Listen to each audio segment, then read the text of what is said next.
بسم اللہ الرحمن الرحیم۔ سورہ طٰہٰ پارہ 16۔ یہ وہ سورہ ہے جس نے حضرت عمر فاروق رضی اللہ عنہ کا دل بدل دیا تھا۔ اس سورہ میں خوف کا لفظ کثرت سے استعمال کیا گیا ہے۔ سورہ یوسف اور طٰہٰ کا گہرا تعلق ہے۔ سورہ یوسف میں مصر میں آنے کا ذکر ہے اور طٰہٰ میں جانے کا ذکر ہے۔ ہم پیچھے پڑھ چکے ہیں نا کہ یوسف علیہ السلام جو ہیں کس طرح سے مصر میں داخل ہوتے ہیں اور کس طرح اللہ تعالیٰ پھر ان کو توفیق دیتے ہیں کہ وہ اپنے پورے ہی خاندان اور گھرانے کو وہاں بلا لیتے ہیں اور وقت کا حکمران بنتے ہیں، اور آہستہ آہستہ وہ اتنا گرپ کر جاتے ہیں الحمدللہ کہ وہ ہر طرف اللہ کے دین کی خدمت بھی کرتے ہیں اور انسانوں کی خدمت۔ اس کے رزلٹ میں یہ ہوتا ہے کہ ہر طرف اسلام دین چھا جاتا ہے، اور یہ جتنے یہ کافر اور ان کے اگینسٹ لوگ تھے وہ سارے دب جاتے ہیں۔ پھر وہ ایک وقت تک ایسا ہوتا ہے کہ بنی اسرائیل کی حکومت وہاں قائم ہو جاتی ہے اور نیکی ہی نیکی، رحمت ہی رحمت ہوتی ہے۔ وہی بات کہ انسان کو جب زیادہ دنیا ملتی ہے تو پھر غفلت اختیار کرتا ہے۔ یہی بنی اسرائیل پھر ناشکرے بنتے ہیں اور پھر وہ اپنی اصل کو ہٹتے ہوئے دنیا کی طرف رغبت کرتے ہیں۔ اللہ تعالیٰ پھر ان کو آہستہ آہستہ سے وہ گرنے کی طرف لے جاتے ہیں۔ پھر کیا ہوتا ہے کہ یہی فرعونی جو دب چکے تھے ان کو خیال آتا ہے کہ بھئی یہ باہر سے آ کے ہمارے اوپر حکمرانیاں کر رہے ہیں تو ہم خود ابھرے اور ان کو دبائیں۔ پھر آہستہ آہستہ ان کے تعلق باللہ کی کمی کی وجہ سے، دیکھو ہم نمازیں پڑھ رہے ہیں نا، نماز جب تک مضبوط ہے تو ہر چیز مضبوط ہے۔ یہ اپنی نمازوں کو ضائع کرتے ہیں، تعلق باللہ کو متاثر کرتے ہیں بنی اسرائیلی، تو پھر یہ گرنا شروع ہو جاتے ہیں اور فرعونی ابھرنا شروع ہو جاتے ہیں۔ فرعونی اتنا ابھرتے ہیں کہ ان کا اتنا دبا لیتے ہیں کہ ان کا جو لوگ ہیں یہ اتنے بنی اسرائیلی، ان کو اپنے علاقے سے نکال کر کے، تو جس طرح نمبر 2 شہریوں کو ایک سائڈ پہ نہیں تھوڑا محلہ دیا جاتا، اس طرح بنی اسرائیل کو نکال کر کے اپنے غلاموں کی حیثیت سے ایک طرف لے گئے۔ تو پھر ایک طویل عرصہ وہ ان پر گزرا۔ پھر وقت آیا کہ موسیٰ علیہ السلام پیدا ہوئے تو پھر ان کو وہاں سے نکال کر کے تو لے کے آئے۔ تو یہ سورہ طٰہٰ میں بتایا گیا ہے کہ کس طرح نکلتے ہیں وہ وہاں سے۔ اللہ تعالیٰ حضرت موسیٰ سے فرما رہے ہیں کہ فرعون کے پاس جا اور نرم بات کرنا۔ پتہ چلا دین حق کی بات ہمیشہ نرم خوئی سے کرنی چاہیے۔ نرم گفتگو کے عوض جنت میں بالا خانے ملیں گے۔ اللہ ہمیں بھی نرم خو بات کرنے والا بنا دے۔ توبہ کی تلقین کی جا رہی ہے۔ نبی کریم صلی اللہ علیہ وسلم نے فرمایا بہترین خطا کار وہ ہے جو توبہ کرنے والا ہے۔ فرعون دنیاوی لحاظ سے ایک کامیاب بادشاہ تھا لیکن آخرت کے حساب سے ناکام و نامراد ہوا۔ نماز روزہ تو ایک پریکٹس ہے جو اطاعت سکھاتی ہے۔ اللہ اکبر۔ نماز کا اصل روح اور مقصد ہے اطیعوا اللہ و اطیعوا الرسول، کیونکہ مومن کی زندگی کا مقصود ہی یہ ہے کہ اطیعوا اللہ اطیعوا الرسول کا مجسمہ بن جائے۔ تو زندگی مشل راہ جون سیا وہ ہے قرآن حکیم۔ جو قرآن سے اعراض کرے گا وہ قیامت کے دن بوجھ اٹھائے گا۔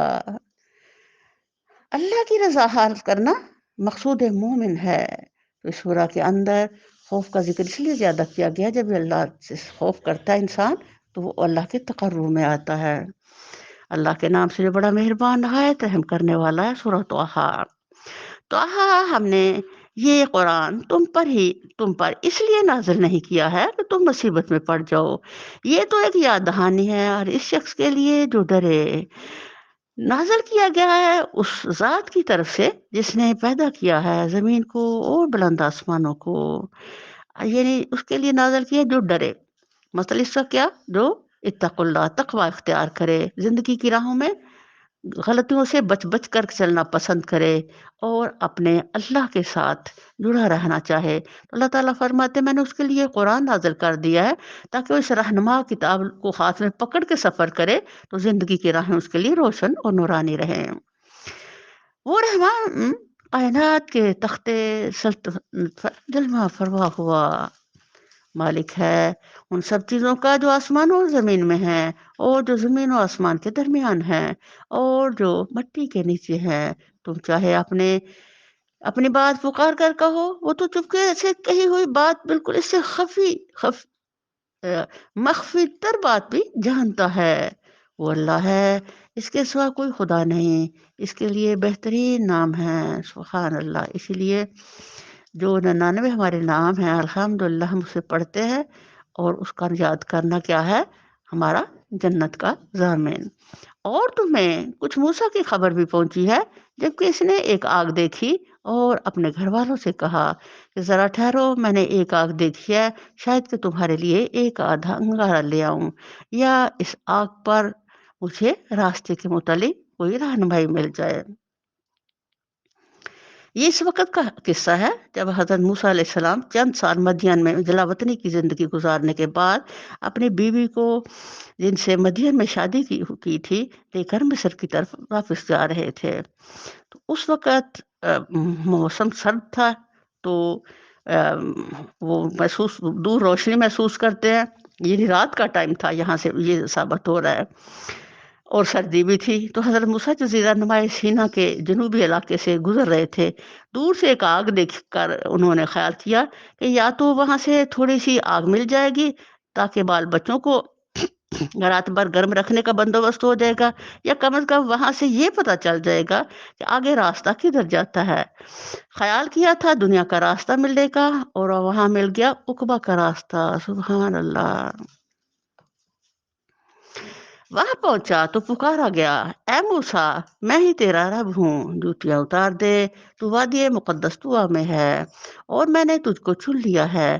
سن جو کچھ وحی کیا جاتا ہے، میں ہی اللہ ہوں، میرے سوا کوئی خدا نہیں، بس تو میری بندگی کر اور میری یاد کے لیے نماز قائم کر۔ یہ دیکھیں، قدم قدم پہ قرآن آپ کو ایک ہی بات کی تلقین کر رہا ہے، کہ میں کہتی ہوں کہ اگر ہم لوگ سارے مسلم ایک دفعہ بھی کتاب اللہ کو توجہ سے پڑھ لیں تو ہمیں نماز کی سمجھ آ جائے، اور نماز ہماری زندگیوں میں نافذ ہو جائے، اور نماز ہماری زندگی بن جائے، ہماری روح بن جائے۔ تو اللہ کرے کہ ہم لوگ کتاب اللہ کو کم از کم ایک ہی دفعہ زندگی میں سمجھ کے پڑھ لیں، تاکہ اس کے اصل پیغام کو جان سکے کہ اصل پیغام نماز ہے، وصل ہے، اللہ سے جڑنا ہے۔ قیامت کی گھڑی ضرور آنے والی ہے، میں اس کا وقت مخفی رکھنا چاہتا ہوں تاکہ ہر متنفس اپنی صحیح کے مطابق بدلا پائے۔ بس کوئی ایسا شخص جو اس پر ایمان نہیں لاتا اور اپنی خواہش نفس کا بندہ بن گیا ہے، تجھ کو اس گھڑی کی فکر سے نہ روک دے، ورنہ تو ہلاکت میں پڑ جائے گا۔ اور اے موسیٰ، یہ تیرے ہاتھ میں کیا ہے؟ موسیٰ نے جواب دیا، یہ میری لاٹھی ہے۔ یعنی موسیٰ کے جواب سے کہتے ہیں کہ معصوم پیغمبر، اس لیے معصوم پیغمبر کہتے ہیں کہ اللہ تعالیٰ صرف پوچھا کہ لاٹھی کیا ہے، تو آگے سے اتنا کہنا کافی تھا کہ اللہ یہ میری لاٹھی ہے، تو وہ آگے سے کیا کہتے ہیں؟ یہ میری لاٹھی ہے، اس پر میں ٹیک لگا کر چلتا ہوں، اسے اپنی بکریوں کے لیے پتے جھاڑتا ہوں، اور بھی بہت سے کام تو اس سے لیتا ہوں۔ سبحان اللہ! تو یہاں پتہ چلتا ہے کہ جس سے محبت ہوتی ہے، یا ایک بڑی کوئی مرتبہ والی چیز سامنے نظر آ جائے، تو بندے کا خواہ دل چاہتا ہے کہ میں اس سے تھوڑی سی زیادہ بات کر لوں۔ تو اس طرح یہی کچھ رویہ اس موسیٰ علیہ السلام کا تھا۔ فرمایا، پھینک دے اس کو موسیٰ۔ اس نے پھینک دیا، اور یکایک وہ ایک سانپ تھا جو دوڑ رہا تھا۔ فرمایا، پکڑ لے اس کو اور ڈر نہیں، ہم اسے پھر ویسا ہی کر دیں گے جیسی یہ تھی، اور ذرا اپنا ہاتھ اپنے بغل میں دبا، چمکتا ہوا نکلے گا بغیر کسی تکلیف کے۔ یہ دوسری نشانی ہے، اس لیے کہ ہم تجھے اپنی بڑی نشانیاں دکھانے والے ہیں۔ اب تو فرعون کے پاس جا، وہ سرکش ہو گیا ہے۔ موسیٰ نے عرض کیا، پروردگار، میرا سینہ کھول دے اور میرے کام کو آپ میرے لیے آسان کر دے، اور میری زبان کی گرہ سلجھا دے تاکہ لوگ میری بات کو سمجھ سکیں۔ یہ دعا امت محمد صلی اللہ علیہ وسلم کے لیے اللہ تعالیٰ نے خزانے کے طور پر قرآن میں ڈالی ہے، کیونکہ ہم اس کی بڑی تفصیل الحمدللہ پڑھ چکے ہیں کہ یہ دعا ہماری زندگی کے کس کس مسئلے کے لیے حل ہے۔ اور سب سے بڑی بات کہ اس کے پڑھنے سے اس کے یعنی اس دعا کو ہم نے یاد کر کے تو جب بھی کچھ پڑھنا چاہا تو اسے پہلے سے پڑھ لیں، اس سے ہمیں اپنی بات بیان کرنے کا جو سلیقہ ہے وہ اللہ عطا کرے گا، اور جو ہماری زبانوں کے اندر الجھنے ہیں اور بولنے کی جو کمی ہے اس کو اللہ پوری کرے گا۔ سب سے عظیم خزانہ جو اس سے ہمیں ملتا ہے وہ ہے کانفیڈنس۔ اگر ہمارے سینے کے اندر کانفیڈنس ہے تو پوری دنیا کی فتح میرے ہی سینے میں ہے۔ کانفیڈنس نہیں ہے تو انسان جو ہے اس کو وہ جو حرکتیں کرتا ہے وہ احمقانہ لگتی ہیں، وجہ کہ اس کے بیس ٹھیک نہیں ہے۔ کہ بڑی کسی قوت کا مقابلہ آپ کو کرنا، اس کے آپ انسان ایسے موسیٰ سامنے کھڑے ہیں اور ادھر فرعون ہے، تو دیکھیں کتنا ڈفرینس ہے دونوں لوگوں میں. لیکن اس ذواقی قوت نے ان کے اندر اتنا کانفیڈنس پیدا کیا کہ الحمدللہ اس کی برکت سے انہوں نے اس وقت کے خدا کو کیسے سرنڈر کیا، کیسے شکست دی اور کیسے وہ برباد ہوا. اور میرے لیے میرے اپنے کنبے سے ایک وزیر مقرر کر دے، ہارون جو میرا بھائی ہے اس کے ذریعے سے میرا ہاتھ مضبوط کر اور اس کو میرے کام میں شریک کر دے، تاکہ ہم خوب تیری پاکی بیان کریں اور خوب تیرا چرچا کریں. حضرت عائشہ فرماتی ہیں دنیا کے اندر صرف ایک ہی بھائی ہے جو اپنے بھائی کا اتنا خیر خواہ ہوا کہ اپنی نبوت میں اس کو حصہ دار بنا دیا، وہ موسیٰ ہے.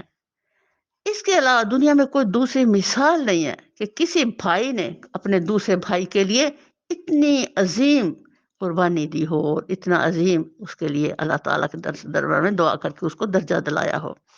تو یہ موسیٰ علیہ السلام کے ایک بہت بڑے اعلیٰ مقام ہونے کی یہ بھی نشانی ہے، اور یہ بھی ہمارے لیے پیغام ہے کہ ہم اپنے بہن بھائیوں کے لیے ہم کو اللہ تعالیٰ سے اور دنیا لحاظ سے بہتری مانگنی چاہیے اور ان کے لیے اچھائی کا ہی اللہ تعالیٰ سے دعا کرنا چاہیے. جو ہارون جو میرا بھائی ہے اس کے ذریعے سے میرا ہاتھ مضبوط کر اور اس کو میرے کام میں شریک کر دے، تاکہ ہم خوب تیری پاکی کریں اور خوب تیرا چرچا کریں. تو ہمیشہ ہمارے حال پر نگران رہا ہے. فرمایا دیا گیا جو تو نے مانگا. اے موسیٰ ہم نے پھر ایک مرتبہ تجھ پریشان کیا، یاد کرو وہ وقت جب کہ ہم نے تیری ماں کو اشارہ کیا، ایسا اشارہ جو وحی کے ذریعے سے ہی کیا جا سکتا ہے. اس بچے کو صندوق میں رکھ دے اور صندوق کو دریا میں چھوڑ دے، دریا اسے ساحل پر پھینک دے گا اور اسے میرا دشمن اس بچے کا دشمن اٹھا لے گا. یہ اللہ کا پہلا احسان ہے. اور یہاں سے پتہ چلتا ہے کہ جتنے بھی دنیا میں پیغمبر آئے، واحد موسیٰ علیہ السلام وہ پیغمبر ہیں جن کو پیدا ہوتے ہی آزمائش میں پڑنا پڑ گیا. ابھی پیدا ہوئے ہیں تو ماں کو حکم ہے دریا میں پھینک دے. اس ماں کا حوصلہ دیکھیں کہ کس طرح رحمان کی اطاعت کرتی ہے. بچے کو ایسے پھینکنا کوئی معمولی بات نہیں ہے. اور یہ پھر بچہ بھی ایسا تھا جس کو اللہ نے ایسا چہرہ بنایا کہ جو اسے دیکھے محبت کرنا شروع کر دی، اتنا اٹریکٹیو چہرہ. یعنی سارا یہ ایک امتحان تھا. تو لیکن وہ خاتون جو تھی وہ اللہ کے اس امتحان میں پوری اتری. جس طرح میرے رب نے کہا پھینک اسی طرح ہی اس کو صندوق میں پھینک دیا. لیکن سبحان اللہ، یہ دیکھے ماں ہونے کی حیثیت سے اللہ کہتے اس کا اور دل اڑا جا رہا تھا. یعنی یہ کہ وہ اندر سے سکون اور خوشی کے ساتھ اپنا بچہ دریا میں نہیں پھینک رہی تھی، لیکن جو اصلاً ماں کے جذبات تھے اس کے اندر موجود تھے. لیکن اللہ تعالیٰ نے اس کو توفیق دی کہ وہ اس اتنے عظیم امتحان میں پوری اتری. میں نے اپنے طرف سے تجھ پر محبت طاری کر دی اور ایسا انتظام کیا کہ تو میری نگرانی میں پالا جائے. یاد کر جبکہ تیری بہن چل رہی تھی پھر جا کر کہتی ہے میں تمہیں اس کا پتہ دوں جو اس بچے کی پرورش اچھی طرح کرے. اب یہ دیکھو ادھر ماں عظیم تھی، ادھر بہن بھی عظیم ہوئی. ماں نے کس طرح اپنے آپ کو کنٹرول، قرآن کہتا ہے افیدہ جو موسیٰ کی ماں تھی، افیدہ کہتا ہے جو جذبات سے باہر ہونے کو دل، ایسا دل ہو گیا. لیکن اللہ نے اس پر احسان کیا. اب ماں دیکھو، بہن دیکھو اس کا کیسا اعلیٰ کریکٹر ہے کہ اس طرح سے ساتھ ساتھ چلتی ہے صندوق کے کہ کسی کو پتہ نہیں کہ یہ اس کی نگرانی کر رہی ہے یا نہ. بڑے بڑے نیاز طریقے سے اور بڑے حکمت کے بڑے خوبصورت طریقے سے وہ بس صندوق کے ساتھ ساتھ چلتے ہوئے حال میں جا داخل ہوتی ہے اور بڑے تحمل کے ساتھ. یہ نہیں کہتی ہاں یہ میرا بھائی ہے پکڑو ڈوب نہ جائے، یعنی جذباتی ہو کر نہیں، بڑے تحمل کے ساتھ سفر کرتی ہے. اور وہ جا کے ان کو کسی تحمل سے بتاتی ہے. میں آپ کو بتاؤں ایک جو ایسے بچے کی پرورش کرے تو اللہ تعالیٰ بتا رہا ہے کہ یہ دیکھو کہ ایک بہن کا بھی کردار کتنا اعلیٰ تھا. تو یہاں ہمیں بتایا جا رہا ہے کہ تمہاری ماں ہونے سے یا بہن ہونے کی حیثیت سے اگر تم پہ کوئی آزمائش آئے تو تمہارے اندر کتنا تحمل، کتنا حلم، کتنا صبر، کتنی بردباری ہونی چاہیے کہ تم اس امتحان میں سے آسان نکل جاؤ، پھر اللہ کے عطاؤں کے دروازے تم پر کھل جائیں. اس طرح ہم نے تجھے پھر تیری ماں کے پاس پہنچا دیا تاکہ اس کی آنکھ ٹھنڈی رہے اور رنجیدہ نہ ہو. یہ بھی یاد کر کہ تو نے ایک شخص کو قتل کر دیا تھا. ہم نے یہ دیکھو اللہ تعالیٰ بات کا ایک بڑے بڑے سالوں کے گیپ کو چھوڑتے ہیں بیچ سے. کہاں بچے کی بات ہے اور کب وہ جوان ہو کر کے تو بچہ جب ایک آدمی سے قتل ہوتا ہے تب کی بات شروع کر دی. ہم نے تجھے اس فندے ایک شخص کو قتل کر دیا تھا، ہم نے تجھے اس فندے سے نکالا اور تجھے مختلف آزمائشوں سے گزارا، اور تو مدین کے لوگوں میں کئی سال ٹھہرا رہا، پھر اب ٹھیک اپنے وقت پر تو آ گیا ہے۔ اے موسیٰ، ہم نے تجھ کو اپنے کام کا بنا لیا ہے، جا تو اور تیرا بھائی میری نشانیوں کے ساتھ، اور دیکھو تو میری یاد میں تقصیر نہ کرنا، جاؤ تم دونوں فرعون کے پاس کہ وہ سرکش ہو گیا ہے، اس سے نرمی سے بات کرنا، شاید کہ وہ نصیحت قبول کرے یا ڈر جائے۔ اب دیکھیں پیچھے اللہ غیر محسوس تدابیر سے اپنی مشیت کو پورا کرتا ہے۔ کس طرح اللہ یوسف علیہ السلام کو وہاں سے نکال کر کے تو پہنچاتے ہیں ان کی منزل تک، یہاں کس طرح اللہ تعالیٰ موسیٰ کو سبحان اللہ دریاؤں اور پانی سے سفر کرواتے کرواتے کہاں لمبے سفر میں بادشاہ کے گھر میں رکھتے ہیں، پھر سریاؤں میں بھاگتا ہے، پھر صحراؤں سے ہوتا ہوا مدین پہنچتا ہے، پھر وہاں ایک زندگی کے 10 سال گزارتا ہے، اور پھر اپنی منزل تک پہنچ جاتا ہے۔ سبحان اللہ، یہ اللہ کی عظیم کاریگری کے کرشمے ہیں سامنے ہمارے، جو اللہ بتا رہا ہے کہ میں کیسے اپنے جو ارادے ہیں، اپنے فیصلے، ان کو میں کیسے غیر محسوس تدابیر سے پورا کرتا ہوں اپنی مشیت کو۔ تو یہ اللہ بتا رہے ہمارے لیے، اس میں بڑا پیغام ہے یہ کہ ہم لوگ کسی بھی چھوٹے سے معاملے اور مسئلے پر وہاں ہی ڈگے ڈال دیتے ہیں اور پریشان ہو جاتے ہیں، اور پتہ نہیں کیا سے کیا کچھ اپنی تقدیر کو کوستے ہیں اور لوگوں کو کوستے ہیں۔ تو اللہ تعالیٰ پیغمبروں کی کہانیوں سے بتا رہے ہیں کہ یہ میرے محبوب لوگ جن کو میں نے دین کے لیے پسند کرنا تھا، کیسے ان کو میں نے سفروں سے گزارا، مشکلات سے گزارا، کن کن حالات سے گزر کر کے تو وہ میرے تقرب کو پہنچے، تو انہوں ان کو اعلیٰ ترین مقام کے وہ وارث بنے۔ تو جو ان کے ہم لوگ ہیں ان پیغمبروں کے ماننے والے اور پھر اس راستے کے چلنے والے داعی دین کی حیثیت سے، ان کے لیے سارے پیغمبر مشعل ہیں۔ دونوں نے عرض کیا، پروردگار ہمیں اندیشہ ہے کہ وہ ہم پر زیادتی کرے گا یا پل پڑے گا۔ فرمایا ڈرو مت، میں تمہارے ساتھ ہوں، سب کچھ سن رہا ہوں اور دیکھ رہا ہوں، جاؤ اس کے پاس اور کہو کہ ہم تیرے رب کے فرشتادے ہیں، بنی اسرائیل کو ہمارے ساتھ جانے کے لیے چھوڑ دے اور ان کو تکلیف نہ دے، ہم تیرے پاس تیرے رب کی نشانی لے کر آئے ہیں، اور سلامتی ہے اس کے لیے جو راہ راست کی پیروی کرے۔ سبحان اللہ، یہ ایک خوبصورت پیغام ہے کہ جو صحیح راستے پہ چلتا ہے، سلامتیاں دنیا میں بھی اس کے لیے ہیں اور آخرت کی جنت کی سلامتی بھی اس کے لیے ہے۔ تو سبحان اللہ، یہ پورا زندگی کے سفر کے اندر اصل انجام اور اینڈ کیا ہے؟ بہترین منزل کو پانا۔ تو بہترین منزل کو صرف وہ پا سکتا ہے، اب ہم نے شروع سے ہی میں اللہ تعالیٰ سے فریاد کی تھی، اهدنا الصراط المستقیم، اللہ ہمیں سیدھے راستے پہ چلانا، ہمیں سلامتی کے راستے پر چلانا۔ تو اللہ تعالیٰ فرما رہے ہیں سلامتی کا راستہ انہی کے لیے ہے جو اپنی راہوں کو صحیح سیدھا رکھتے ہیں اور ان کی پیروی کرتے ہیں۔ ہم کو وہی سے بتایا گیا ہے کہ عذاب ہے اس کے لیے جو چلائے اور منہ پھوڑے۔ فرعون نے کہا، اچھا تو پھر تم دونوں کا رب کون ہے اے موسیٰ؟ موسیٰ نے جواب دیا، ہمارا رب وہ ہے جس نے ہر چیز کو اس کی ساخت بخشی، پھر اس کو راستہ بتایا۔ سبحان اللہ، مسلسل راستے کا تذکرہ آ رہا ہے، اس لیے راستہ ہی اصل چیز ہے کہ اگر سیدھا راستہ ہے، منزل ٹارگٹ انشاءاللہ ضرور ملے گی۔ راستہ سلپ ہوا تو انسان بھٹکا اور تباہیوں میں چلا گیا۔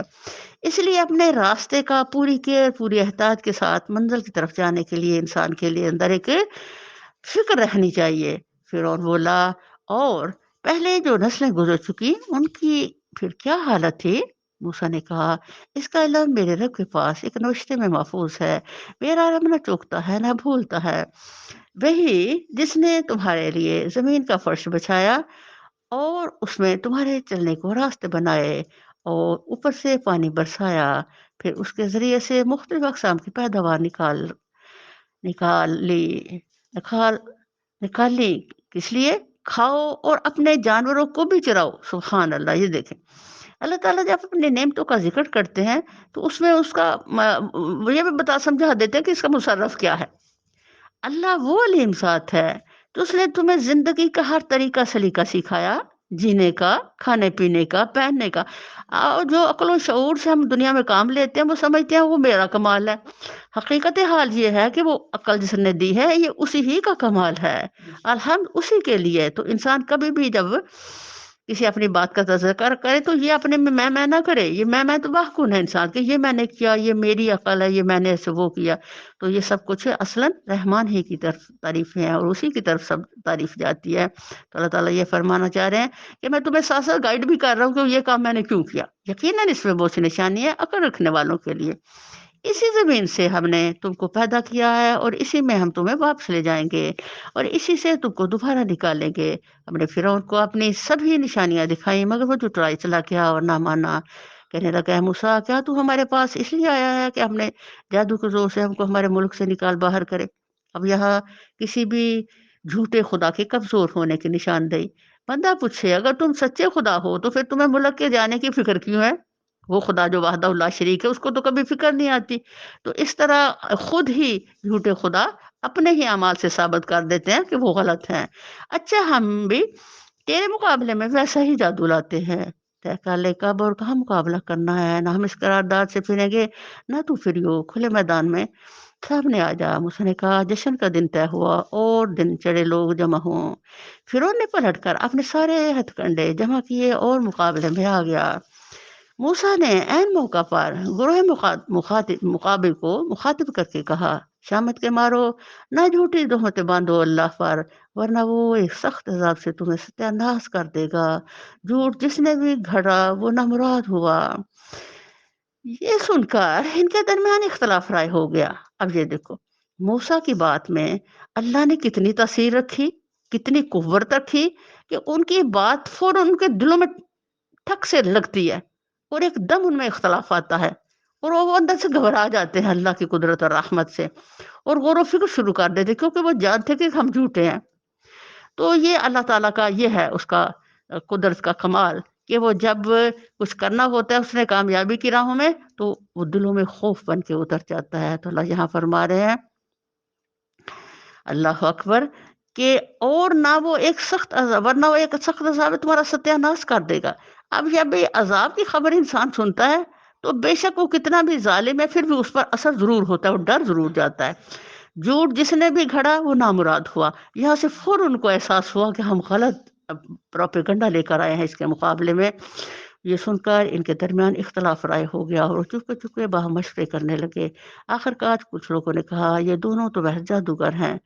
ابھی جب ایسا ہی ہوتا ہے جب بھی ابراہیم علیہ السلام نے ان کو کہا نا اپنے خاندان والوں کو، فیملی والوں کو، گاؤں والوں کو کہ بھئی تم نے یہ جو سب کچھ جھوٹ گھڑا ہوا ہے تو ذرا انہی سے پوچھ لو نا، اپنے بڑوں سے پوچھ لو. تو ایک دم ان کا اللہ تعالیٰ فرماتے ان کے دل میں یہ بات اتر کی ابراہیم کی، لیکن تھوڑی دیر کے بعد پھر ان کی مت پلٹ گئی. یہ ہوتا ہے کافر کے لیے کہ اب ان کے دلوں پر موسیٰ علیہ السلام کی بات نے زبردست اثر کیا ہے لیکن کچھ کو تو گہرا اثر ہوا اور کچھ کی پھر مت پلٹ گئی. تو انہوں نے کہنا شروع کر دیا تو دونوں جادوگر ہیں.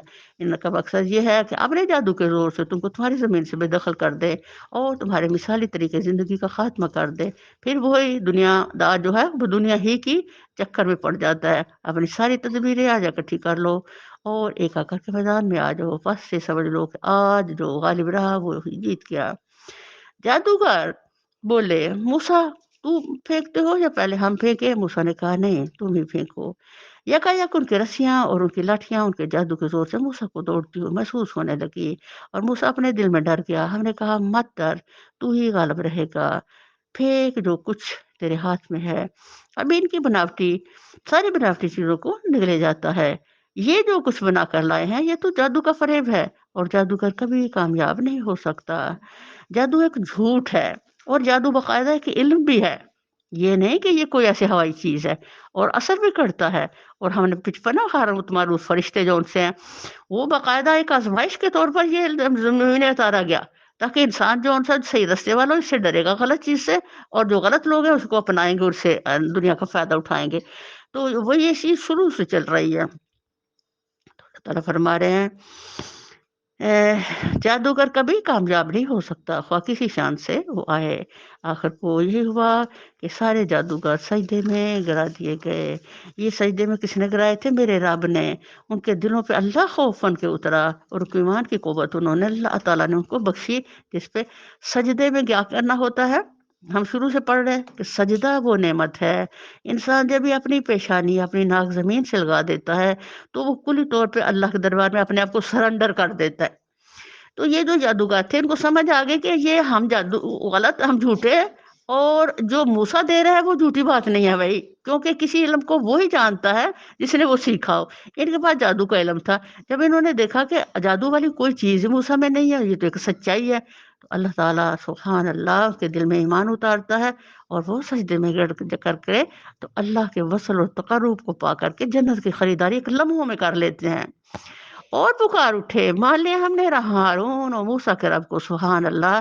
پھر انہوں نے کہا تم اس پر ایمان لے آئے قبل اس کے کہ میں تمہیں اس کی اجازت دیتا؟ معلوم ہو گیا کہ یہ تمہارا گرو ہے جس نے تمہیں جادوگری سکھائی تھی۔ اچھا اب میں تمہارے ہاتھ پاؤں کو مخالف سے متزو کٹواتا ہوں اور کھجور کے تنوں پر تم کو سولی دیتا ہوں۔